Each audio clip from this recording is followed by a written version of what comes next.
So hi guys, so ito po yung bagong labas ng Lebron 21. So titingnan po ito yung i-unboxing natin to. Yan, dito na mismo sa store. So titingnan natin kung anong colorway ito. Yan, so kung makikita mo dito. Yan. Yun, napakaganda. So ito po yung bagong labas ng Lebron 21. So color gray. Tapos yung yung kagandahan dito yun is yung sa Nike niya. Yung metallic silver. Ang ganda.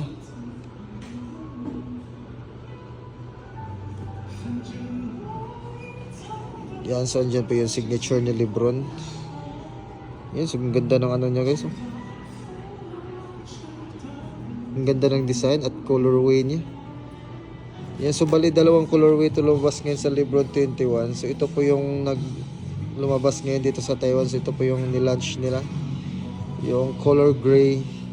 Then yung logo niya sa Nike is metallic silver. Ganda.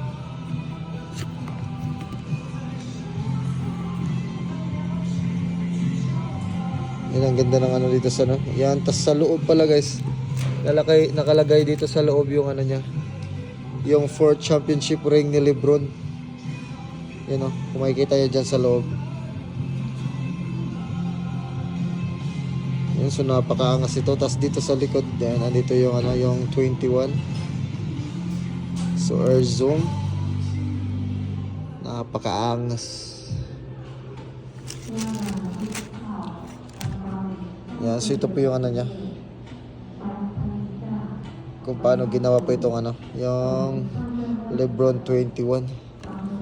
So, napakaangas, napakaganda. Grabe.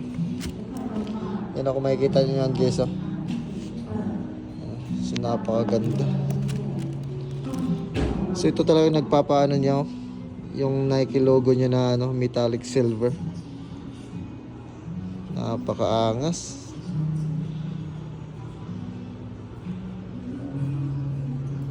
Yan, so ito po yung bagong labas nila ngayon. Tingnan din natin yung isa dito. So pareho sila sa ilalim. Yan, nakalagay din yung yung 4th championship ring ni Lebron. Yan, so ito po mga limited edition lang po ito. So bali dalawang colorway po ito. So ito lang yung lumabas dito ngayon sa Taiwan. So napakaganda. So in case, so sa mga mahilig sa Lebron dyan, yan, so ito na po yung Lebron 21. Yan, exclusively yan sa Nike store outlet. Yan, mabibili niyo yan.